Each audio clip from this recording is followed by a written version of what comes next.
Good evening, and welcome to my parlor. Tonight's story is The Estate of Edward Cottingley. The sky was acrid black, the moon and stars nowhere in sight. The birch trees flanking the road formed walls and a ceiling. The gravel ground beneath my tires, pavement ceasing hours earlier. I drove through desolation, only my car radio kept me awake. I had driven 4 hours and would for 4 more. I had been awake for 8 and would be indefinitely. No matter, I preferred the nocturne to the sun, solitude to companionship, so long as I had nothing to return to, and I did not. I would arrive before dawn, radio would entertain me until then. My mind wandered, first to my car. My Cimarron was scoffed at, but fared admirably. I then thought of Edward, Sudbury's only resident whose company I enjoyed. His rotund frame and handlebar mustache amused me, and I was sad to leave him at the station. He too had left town, for his own reasons, in a different place. He disclosed neither, as an acquaintance, not a friend. Still, we would meet in time. We both looked forward to our new lives. I met him the night I arrived. I had decided to walk, to explore what little there was to, and see what little there was to see. I had come to the very edge and saw him standing on his front porch. I would have thought nothing of him had he not been watching keenly, closely. I was at first unnerved, as anyone would be, even more so when he waved and called. "Greetings." Naturally, I was suspicious. My instinct was to ignore him and return to my new accommodations. My politeness, however, won out, this time in my favor. I waved back. "Greetings." "You must be new to our fair town," he continued. "I am," I affirmed. Anyone could see, no stroke of insight on his part. "I assume the locals have yet to warm to you?" In fact, they hadn't. His were the first overtures. "They haven't," I affirmed with a gentle laugh. "They never have to me either. Come, why don't you join me for a while?" I felt the sudden urge to accept, though he was a complete stranger. I began forth. He opened his door and beckoned, and our dalliance began. It led to a den which oil lamps lit dimly, as I would soon see it and the rest. Lighting was not his sole throwback. His couch, tables, and shelves were likewise antiques. All seemed to have been built centuries before, not refurbished since, and needing it not. All were perfectly maintained, as if frozen in time. We walked to his dining room and kitchen, at last reaching his study. I sensed it was his favorite, his abode, where he retreated nightly. Wood shelves lined its walls, books his shelves. Not on stars, not romance and pulp paperbacks, not barbecue cookbooks like I imagined the town folks had. Not perfect books, not mint condition, pages and binding intact from unuse. Old books, antiques, the kind that would auction for fortunes. Leather binding and engraved titles, worn with age but still intact. I knew nothing of their contents, their prose and subject matter, only that I could not wait to pull open and read them, slowly, moving each page with utmost delicacy. This was entirely instinctual, in a way I had never felt for any other literature. "What are these?" I asked. "That's what I was hoping you would ask," he said, with a knowing smile. He strode to the nearest shelf and pulled the nearest volume. He showed me. The dim light revealed not its title or author. Both were written in what I saw was medieval Latin. "Shall we?" he asked. "Sure," I affirmed. We sat, he at his desk, I at a nearby couch.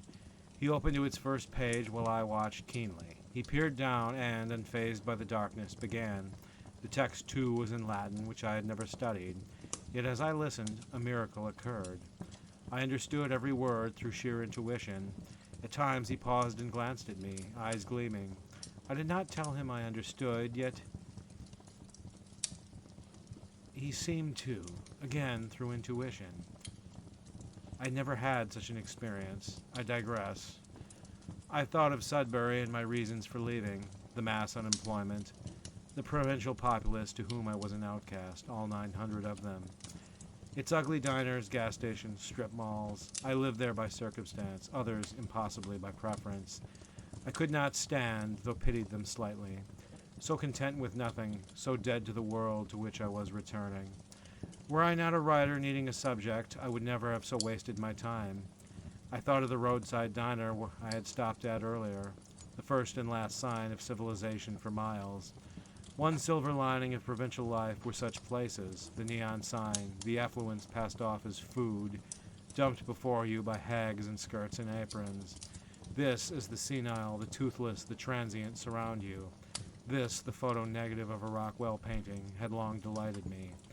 I always tipped more than the customary 10%. Edward and I had went before we bid adieu. He ordered nothing, content to watch me eat their stab at liver and onions. We spoke quietly to not provoke the regulars. Our topics soared high above their heads. We succeeded. In fact, none seemed to notice him. They eyed me with suspicion, like I were alone and speaking to myself. It was as before. He spoke only to me, the one visitor to his home on the edge of town. This was just as well. Such a mind could only alienate the common. I only hoped he would soon be among equals. I thought more and more of him, his home, and our discussions. He lived alone, and I presume always had. He mentioned no family friends, even acquaintances. He did not work, yet did not want. His home he did not keep. Though brimming with dust and cobwebs, it housed volumes of forgotten lore. Under his guidance I immersed. He explained every term, symbol, and illustration in simple terms. It was a thrill, a respite from the tabloids and pulp paperbacks infesting newsstands and checkout aisles. To my neighbors, things differed. Lips pursed in my presence, eyes tightened in consternation. They addressed me only as needed, and even then our eyes met not. But for the grocer and the hardware store, we would not have spoken at all. Every time I went to his home, they gathered across the street and watched me there and back, arms folded above their chests. Again, eyes tight with suspicion. Why? I wondered. Edward was open to all comers. I chose Sudbury for its size and location. It was ideal to own my craft. I had not expected it to provide a subject, but it did. That accomplished, I left to begin my magnum opus. I peered in my rearview mirror, saw the road go on without end. I thought again of the town and its residents, from which I grew farther every second. My neighbors, their reaction to our departures. What did they think? What had they to say? Did they even notice? His they surely did. Not once did he mention a landlord or rent. He must have owned his home. Yet before he left, he did not avail it for sale. Confoundingly, he left his books behind like common magazines. What, I feared, would be their fate? Surely the townsfolk knew not of them and their value. Even after thorough explanation, my foot struck the brake, my car ground to a halt. I had to return, lest they land in the town dump. Wait, I don't, I corrected myself. I recalled their apprehension toward the home. The books were protected. Though relieved, I rued the mischance to take them for myself, blame my car and my village. In time, I thought, should Edward not return. If not, who better? I couldn't, though. I could not risk our rapport. I dismissed the thought and focused on the road. By then the highway neared. Ahead stood the road sign, 41. The suburbs, then the city, would soon appear. I passed the bungalows and well-kept lawns, residents fast asleep. The moon and stars returned as the windows of minivans and SUVs reflected. A bloodhound peeked through its doghouse door and barked. I know, I'm a celebrity, I said, waving. My loft awaited, somewhere amongst the towering shadows on the horizon. Garden View Estates, the advertisement had read, though the photograph showed no gardens. Soon I was there. The looming structures dwarfed me. Their character was cavern-like, much like the forest. I peered up at the gargoyles perched on tops and turrets. I gazed in their eyes, and they gazed back. I know, I'm a celebrity, I said, and waved as I had at the dog. The supervisor had agreed to meet me in his office well past his usual bedtime. Keeping him up would be inconsiderate, and I mind others. I turned the corner and soon arrived, parking in the alley, then strode to the back entrance. Knock. Come in. The doorknob greeted me coldly as I twisted, at last granting admission. I found myself in a musty office, which a ceiling bulb lit dimly. Seated at a work desk was a bald, bespectacled man of about 40. He greeted me by name and, after canned pleasantries and proffering the lease, showed me to my accommodations. A brief stroll through a dark hall led to the flat, spacious and well maintained.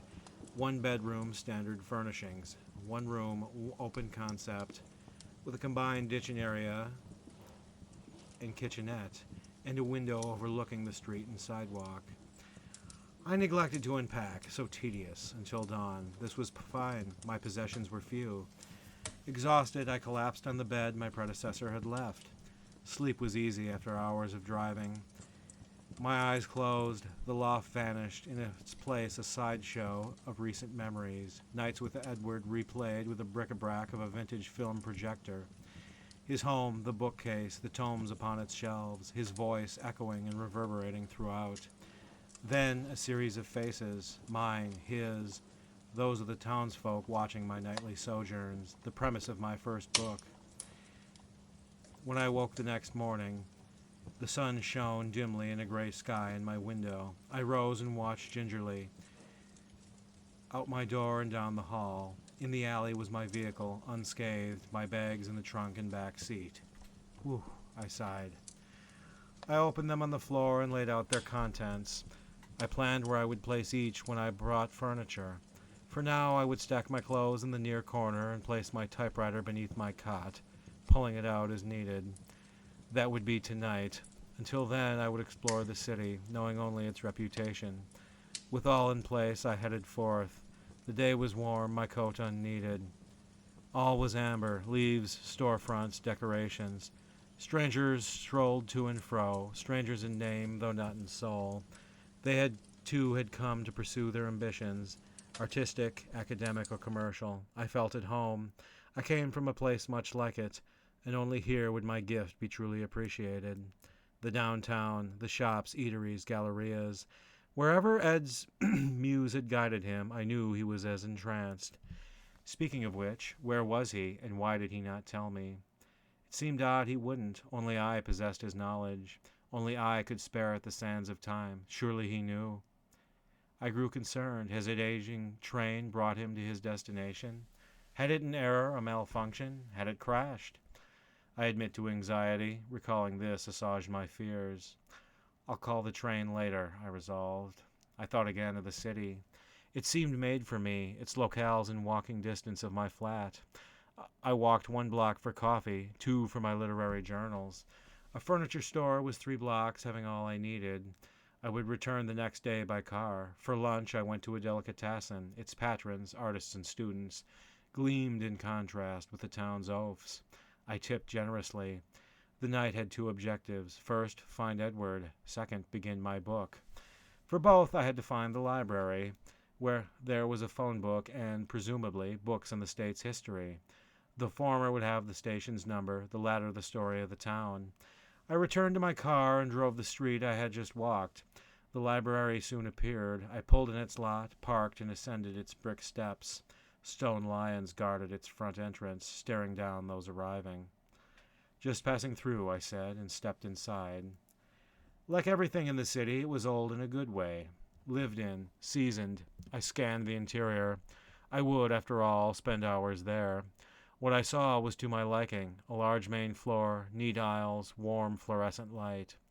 Patrons were few at the late hour. I counted 4 besides myself. I went straight to non-fiction.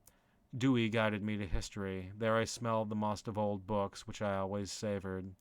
Their sheer volume entranced me, reminding me why I chose this profession. I soon found what I sought. I appreciated their dedicating a shelf to our state's history and proclaiming it in bold text. At the end was an encyclopedia on the region's small towns, hamlets, and villages. Sudbury County, A History by Dallas Fichtberg. Aha, I thought, and pulled and tucked it beneath my arm. With one remaining goal, I went to the information desk. There, a wizened woman slouched at a computer. "What do you need?" she sighed. "Do you have the yellow pages for the county beside this one?" I asked. "Yes." She pulled a volume from beneath the desk. I took a pencil and sheet of paper and went to the nearest table. I found the number, but only after an exhaustive search. I copied it, slid the paper in my pocket, then returned the items. At checkout, the clerk minted me a card. Mine was the first in over 10 years. The doors locked and the windows darkened behind me as I stepped out. My car was in place and untouched, assuaging concerns. In minutes I was off, alone as on the night before. The gargoyles had resumed their posts. "Welcome back," I said, waving through the windshield. As I drove, I thought only of the paper in my pocket. I had not yet brought a phone, so would have to use a booth. Luckily, one stood in my block's corner. Fear crept in. Despite the city's charms, it was a city. When walking to the kiosk, I could be accosted. I kept my senses heightened, my movements brisk. I parked in the alley, quietly opened and closed my door. There I crept, ears perked, eyes widened, scanning for the slightest disturbance. I reached the phone book, pleasantly disappointed. Breathing deeply, I closed the door, unsure of its uses. With eyes cocked, I dropped in 50 cents. Ching, ching, ring, ring. "Hello," a man groaned. "Greetings," I said. "Can you tell me if a man named Edward Cottingley bought a ticket yesterday, and if so, where?" "We do not share such information, especially with long-distance strangers," he asserted. "I'm a personal friend. His whereabouts are uncertain," I pressed. "Fine," he relented. "Wait while I check our records." I again scanned my surroundings, again hoping the door would hold. He said, finally returning. "No one by that name has ever ridden one of our trains." "Thank you," I sighed, and ended the call. The phone fell from my hands. I struggled to explain, to no avail. Buzz. I laid the phone back on its hook and rushed to my building's entrance, then through the hall. The supervisor was absent, likely tending to other matters. In any case, he was my least concern. The stairs and floorboards groaned beneath my feet. My flat was only on the second floor, but I was exhausted upon arriving. I opened my door and crept inside, closing it quietly behind me. My flat was almost solid black, the corner lamp its sole light. I scanned the interior, my belongings present and untouched. But of course, why would they not be? The fear had followed. When would it depart? My mood was sour, in stark contrast to earlier. I collapsed on my cot, the book resting in my arm. "I suppose," I sighed. Between the moon and lamp, the night sufficed. I sat up and opened the book. The table of contents showed the expected chapters, and I scanned the subheadings until I reached the town. Its chapter covered its founding and early history with detail. The information, though mundane, related to my work, and I enjoyed the black and white pictures. Only at chapter's end did something catch my eye. A brief segment concerning witchcraft in the town's early history. I read sans interest, expecting only peasants and pitchforks. I remained disinterested until I chanced upon a name, Edward Cottingley. Evidently, such a man had been arrested, tried, and burned at the stake. "Intriguing," I allowed. Then I saw his image. On the edge of the page was a black and white drawing of the man I'd known. My head turned in a double take. I struggled to find even the slightest difference between the man I knew and the man I saw.